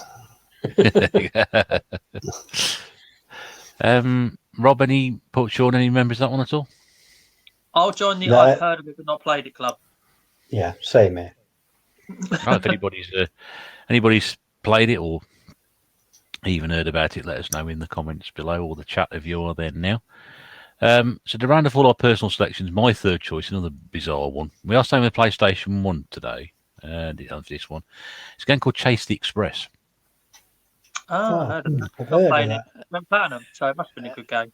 Yeah, it didn't get great reviews when it came out, and I can see why, because it's quite a simplistic. It's not quite a first-person shooter. It's sort of behind the character. But if you've ever seen the film Under Siege 2, it's sort of like that. You are on a train trying to clear the train of terrorists. So it's quite good. I bought this when it came out originally, even though the reviews said it was like 6 or 7 out of 10, not great. I bought it at the time, and I loved playing it. It was really, really good. And obviously my PlayStation 1 got nicked years ago.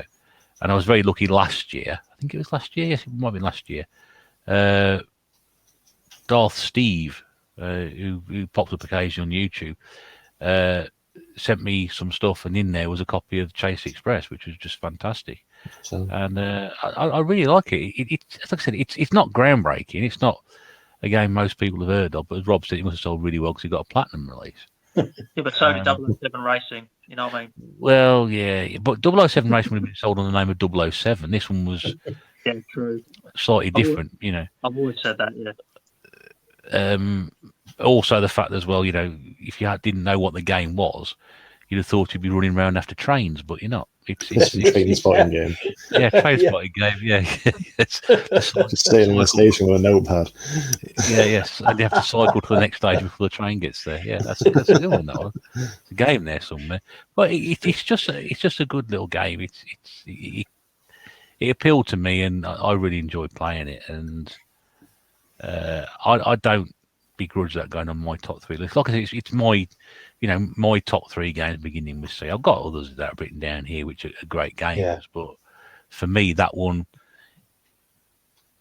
is more memorable. There are other memorable games. There is another 2600 game on my list which I've not included because I've already included one. I don't want to include another one from that era. I'm just try and share it around. So have we got any honourable mentions? Just to sort of go round in turn. Sean, have you got any that? Yeah, I've got a few, mate. Yeah. First off, we got Championship Sprint. Yes, that was a follow-up to Super Sprint, wasn't it? Yeah. Yeah. We've got Chase HQ. Obviously, that's one of the popular ones. If you're playing the arcade version, yes. If you're playing any other version, maybe the Spectrum one, but don't play any other one. Yeah. Oh God, no. Now the next game I used to love in the arcades. One of the very first arcade games I really got hooked on. Shoplifter. Absolutely love that game. Yeah. I've got that on the 7800. I love it. Is it a good conversion on that then, Pete? Yeah. Yeah, it is. It's really good. I mean, it's really simple, but it is really fun. Yeah. I know C64 version is pretty good as well. Another one which I've raved about before, and it kind of goes under the radar. It's on the PS1, The City of Lost Children, which is a point-and-click adventure. It's a bit unforgiving sometimes because some of the objects you need are like hidden behind some of the scenery. It's just what was it called again? Pick it up. City of Lost Children. Ah, not The City of Lost Children. No. City. The and A don't count. It's fine. We've got back to 8-bit. I'll point out the and A don't count, but Odd Will definitely does count. Yeah. No, it doesn't. This next one's a good old joystick waggle on the C64. Combat School. Oh, yeah. Yeah. That was a tricky one. This next one, it was an arcade racer with a bit of a gimmick. It had some 3D glasses. Continental Circus. You see, that I quite like that. I did it. I liked it. I don't think it was, again, something that got... I think it was a very... Apart from if you took the 3D gimmick out of there wasn't an awful lot behind it. No, pretty average. But I've played a few of the home... I did it on the Amiga. I've played it on the 64. I think it's all right. I think it's a fairly functional racing game as it is. Yeah. So I think that and Super Monaco Grand Prix are out at the same time. Or not far away from each other, yeah. Interestingly, I mean, I don't know if it's just a rumour, but apparently it's one of those games where the names got lost in translation. Yeah. Should have been Continental Circuit. That's right. Somehow ended up as Circus. Yeah, you're sort of expecting some sort of, big top. Sort of dancing bears and trampolinists to turn up. But no, it's a motor racing game. It's a motor racing game. Yeah. It's 50% right at the end of the day. It's Continental, but it's not a circus. So next we've got the Cabela series. Shooting animals, poor things. Cool Borders. Yep, had that one. Cool Borders. Did you have that one? Cool Borders 3 is my favourite. Yeah. I think probably Pete might have it. Cadillacs and Dinosaurs. That one of the games you like? Yeah, I was hoping to say that. Oh wait, sorry. The arcade one's brilliant. The arcade one's brilliant. The sequel on the Mega CD is terrible. Dinosaurs and Cadillacs. That's me done. That's you done. Rob, anything else to add? Yeah, I've got a little bit of a list here. To say a bit of an underrated, I say underrated, arcade game that I used to like called Crisis Zone. Like that. That was a good one. Yeah. Oh yeah. You had the Cruising USA, was it? Cruising USA. Cruising USA. Oh yeah. Because that was a racing game, wasn't it? Yeah, and then try and keep it down a bit. No one said any Contra games. I mean, they're not my cup of tea, but not really run and gun person, but Contra. I know we spoke about the Cars games last week, Pete. They deserve a mention. Yeah. They're a lot of fun, the Cars games. Yeah, they're better than they have any right to be. Condemned, Crackdown. That's not one game, that's two, by the way. Is that Crackdown on the Xbox or Crackdown on the Mega Drive? One or both. But I mean, I've been playing the Crash Time games recently, but they're not that good, to be honest with you. Good stuff. You got California Games as well. Yep, I've written that one down. Yeah. California Games. The rival to Tetris, Columns. Yeah, I got that as well because I don't. It's a bit of a joke in a lot of circles, but I like it. I like it. Right, Comic Zone. I quite like Comic beautiful Zone. game. Brutally tough as it is, and it's great to look at. Great game. Really good Cool soundtrack Spot. too. Cool Spot. Cool Spot, yeah. Cannon Fodder. Oh, God, How can we look mention at that, lad. I was going to have that as one of my picks, but we talked about it quite at length back on the war episode, so Yeah, we did. We didn't. I decided not to. Chuck Rock. Again, that was going to be one of my picks as well. You know, one that I've always wanted, and I finally got it, and still own it for a year or so now, but comes up a lot. I know Dylan might get excited about hearing this, but Catherine. Yeah, I was thinking about Catherine as well. I bet you were. But, you know, one that you recommended to me, and I've still not played it as well. Again, it's better with Connect. It's not a Connect game. Child of Eden. I thought you might mention. It is on my. I was going to get around. It wasn't in my top 3, but it's definitely on my. Come back to that when it's your go. But I'll finish on one that I don't like, and I don't get the hype or why people like it. If they do like it, and that's Clay Fighter, and I will leave it at that. No, it's a bit boring. No, I don't get Clay Fighter. I hate Clay Fighter. I really do. Clunky. No, just not for me. I loved the look of it when I was little, but the actual game is not good. No, apart from that, I don't think anyone said Command and Conquer yet. If you like strategy stuff, but no, we haven't. Yeah. But no, apart from that, I'm gonna have to start cheating by looking at shells and things like that in a minute. Well, we're just looking for. We're not looking for a definitive list. It's just games that. You said top 3 earlier. I just picked 3 games I really like. I don't really try and find a top 3. Yeah, same here. Just 3 games I want to talk about. Yeah, I think I might have misled people. It's not a top 3. We said it's 3 games we like, so that's probably me getting that wrong. So I don't mean to confuse everybody about that, but it's 3 games you like beginning with, say, personal recommendations. They might not be a top 3. They might not be anybody else's top 3, but anyway. Yeah, so sorry about that. I don't know if I've left anything for Pete, but I've said quite a few there that I've been mentioning. Unless Pete's going to say CSI games, I don't know. There's obviously, we talked about it last week because it was Bully, but there's Canis Canem Edit, which is the PS2 version, which is my favourite version of the game. Despite the Wii version being technically better, but that's the one I grew up with. It's called Bully, so yeah. Yeah, but here it was Canis Canem Edit. Captain America: The Avengers I mentioned last episode. You probably did at some point. Yeah, but not the NES version though, Pete. Yeah. No, the Mega Drive version is the better one. Captain Tomaday, which Eddie will approve of. It's sort of like a bit like Parodius, but you're playing as a little flying tomato. It's really worth the game. It is really good. Sorry, I'm just looking through my list here because I've not done any kind of research beforehand. Cat lateral damage. That's one for your indie corner.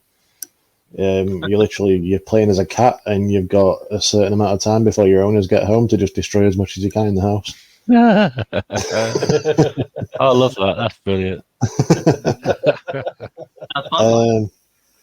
It's not great. It's another one from that bundle, but it's fun for a few minutes. The Chaos Engine, absolutely brilliant. The Chaos Engine. I can't wait for that on the Evercade. Begins with T. It doesn't. It's Chaos Engine, comma the Chaos Engine. Chase HQ. Did anyone mention that? Yeah, sure. John just mentioned that one. Yeah. Oh god. Cho Anarchy, the homoerotic shoot 'em up. Cheeky Kicky Boys. Chrono Trigger and Chrono Cross, 2 really amazing Squaresoft role-playing games, especially the first one, Chrono Trigger. Absolute classic. Yep. Just trying to find anything else that's worth having that no one's mentioned. People have mentioned most of them this time.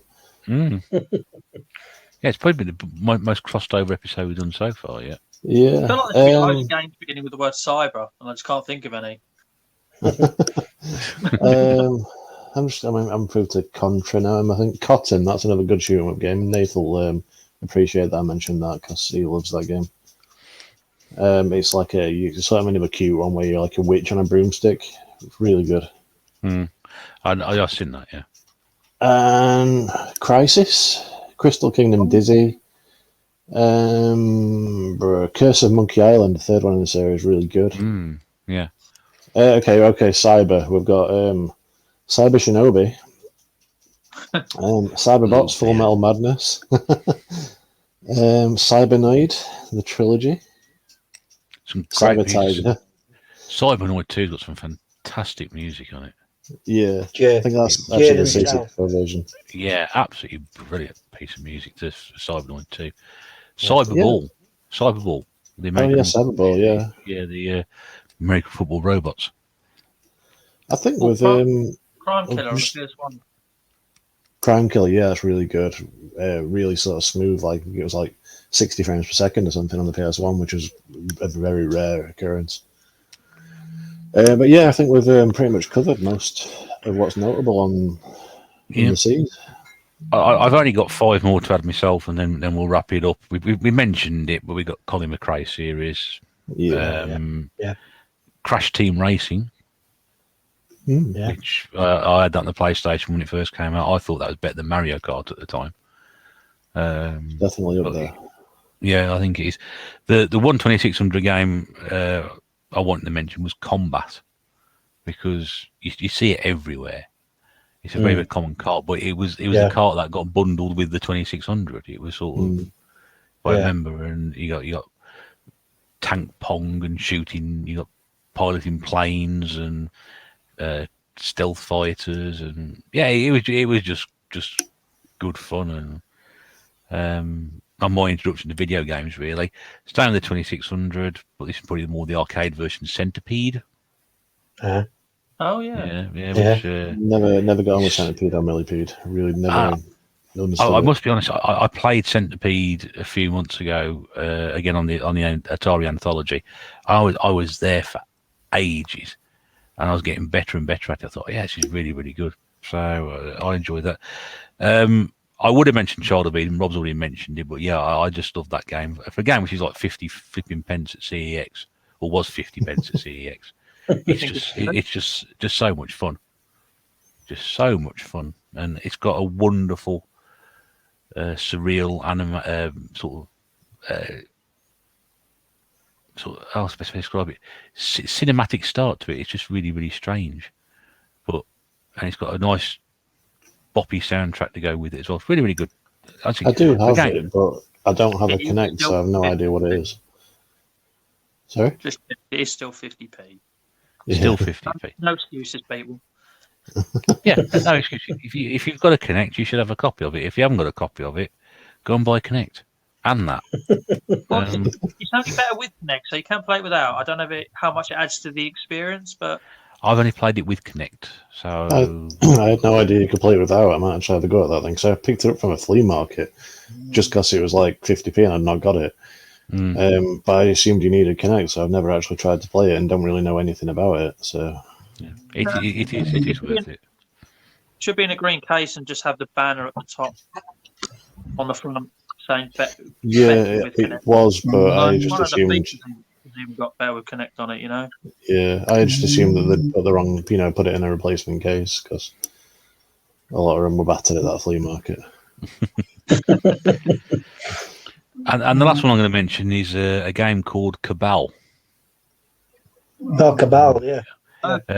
Which is where you're at the bottom of the screen as a soldier, and you're shooting soldiers up the screen as well as destroying the thing. And I played that on.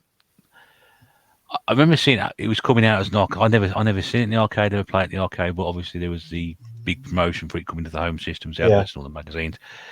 I only played the C64 version about 5 years ago. First time I actually played it, and I thought it was brilliant. I really did enjoy that, and I think it's a game. I may have said this before, which I think is probably ripe for, a remake or a tart-up or something like that, and suited right to the systems at the moment. I think it'll be great on the modern system. So you actually control the crosshair, don't you?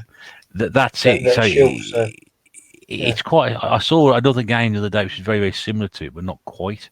And I thought that reminds me of Cabal. And whoever was doing the video said it reminded them of Cabal as well. So I thought, somebody else remembered it. So that's it. But I one we missed. God. And it's not Crazy Frog Racer, even though that did have a sequel, so it should be big. No. It's Carmageddon. I did think about Carmageddon, but I've only got the PlayStation 1 version, I think. I think I've only got the N64 one. Yeah, I don't think that's a particularly great one from memory. No. But I mean, look, we're not here to cover every single game beginning with C, are we? Yeah, it was just big because it was controversial, wasn't it? Yeah, that's people to zombies and things like that. Running people over at high speed. I think on the N64 one, all the blood was green. Yeah. You could have put Colin McRae in the car again. You've been Colin McRae running over zombies. But we've already done that one. We're not going to go there again. But yeah, I mean, I would say, with A and B, this isn't a definitive list. This isn't us naming games beginning with C, just ones that we thought of and we've played or are quite memorable. And if you've got your own thoughts and opinions on that, let us know what they are in the comments below. And we hope you enjoyed that. There's going to be some glaring omissions, obviously, but yeah, we put this together on the fly. This is done on the fly, so that's exactly what we've come up with.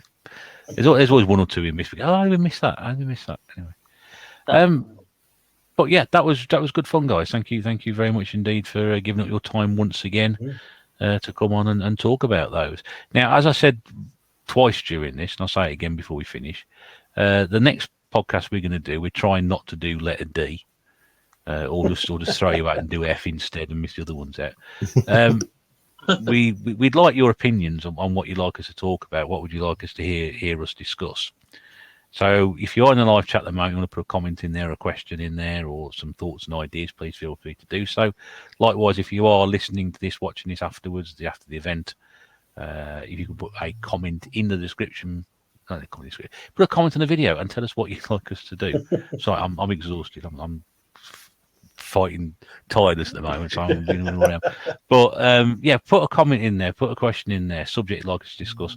We'll take the ideas away, we'll have a chat about it, and then the next episode on the 15th of August, we will talk about one of those subjects, and we might keep a few of them handy and then drop one in every other episode or something like that. But it'd be nice to know what you'd like us to talk about, because sometimes it is a bit difficult to come up with ideas for the podcast. But I think we get by enough. I think we do, don't we? Yeah, I mean, these were supposed to be these alphabet things were supposed to be for there when we couldn't think of a topic. And we ended up doing 3 in a row. Yeah, we have see it. Patrick. We couldn't keep Sean waiting to talk about Crash and Call of Duty as well. He's barely mentioned Call of Bloody Duty tonight. He talks about Medal of Honor.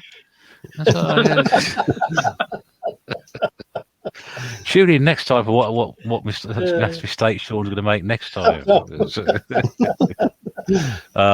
honestly, mate, it's brilliant. It's good.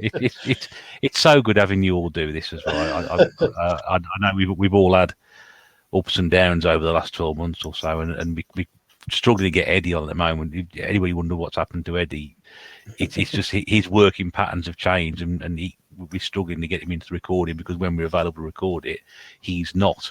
I'm going to speak to him next week, so I'm doing the Desert Island Games recording with him. I'm going to try and find a way if I can try and get him on if he's not recording, and just maybe record something with him 20 minutes beforehand and just intersperse that into the episode, like we did at Christmas with Sean, and then we did Rob and Eddie on a different day, didn't we? So so we were doing our best to get Eddie on, and Nath's got a lot of studying going on at the moment, so he's would have been here tonight, but he's just a little bit tied up with that as well. So yeah, but whoever's here next time, we'll talk about whatever people can come up with. In the meantime, guys, I said before, thank you again for your time giving it up. Sean, Retro Games Advice, thank you very much indeed. And thank you, Mr. Bear. You're very welcome. Rob Gernaldini Plays, thank you for popping on again. Thank you very much, Mr. Bear. And Pete Fighter 2, thank you.